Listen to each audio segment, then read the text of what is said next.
Eh bien tout ça, ça nous cloisonne. Et pour répondre à la question du départ, c'est comment caractériserais-tu l'avant par rapport à l'après? Quelle est cette différence entre ce qui m'est arrivé avant cet hypothétique éveil, s'il en est, et après, qui a été matérialisé par un changement de vie? C'est que avant j'étais délimité par mon ego. Je suis comme ça, et je suis ça, et je réussis, et je montre, et je brille. En fait, tout ça, c'est du domaine du cérébral. C'est un système de défense qui est là pour justifier notre existence et qui est là pour réparer, en quelque sorte, tout ce qu'on a subi quand on était enfant. Tous. Se connecter à l'intelligence du vivant, c'est se rendre compte qu'il existe quelque chose derrière l'ego.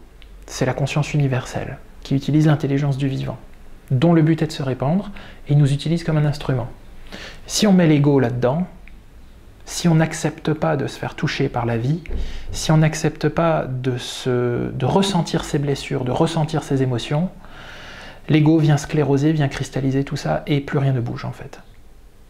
Donc, entre l'avant et l'après, c'est tout simplement peut-être quelque chose, le mot qui me vient là, c'est un déshabillement.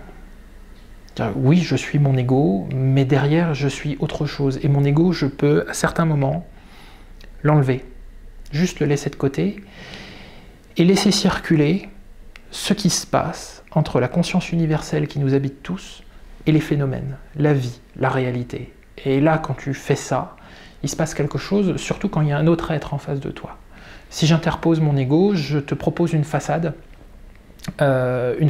qui va expliquer que moi on me la fait pas à l'envers, qui va m'expliquer que je suis par exemple un homme vrai, ou qui va m'expliquer que qui va vouloir vendre quelque chose, alors qu'en fait il n'y a rien à vendre. Je suis le même connard que tout le monde, et le même génie que tout le monde.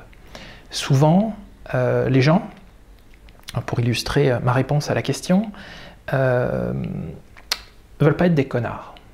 Je veux pas être un insuffisant, je veux pas être un sale con, je veux pas être une pute, enfin toutes ces croyances-là en fait que la société vient nous plaquer.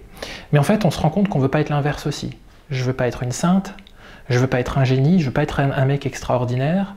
Qu'est-ce qui se passe en fait? Parce que tout ça, le côté positif de la chose qu'on est en train de fuir, donc je ne veux pas être un génie par exemple, c'est pour éviter d'endosser les responsabilités qui en découlent. Donc en fait, on ne veut pas être un sale con ou une connasse, et puis on ne veut pas être un génie ou un mec extraordinaire, ou une sainte ou une prêtresse ou une chamane, parce que c'est trop de responsabilités. Donc on se donne des limites qu'on ne doit pas toucher, et en fait on passe notre vie à faire du ping-pong. Et plus ces limites sont restreintes, plus on se dirige vers un mal-être. Alors que l'idée, c'est qu'on est tous les deux.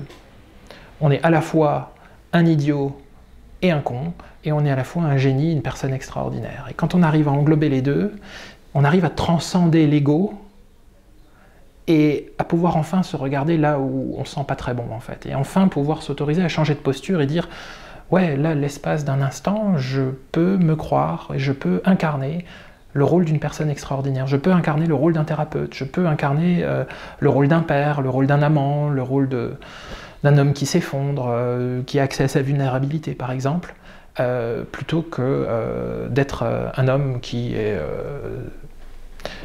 très viril et très insensible, ce qui mène souvent pas à grand chose.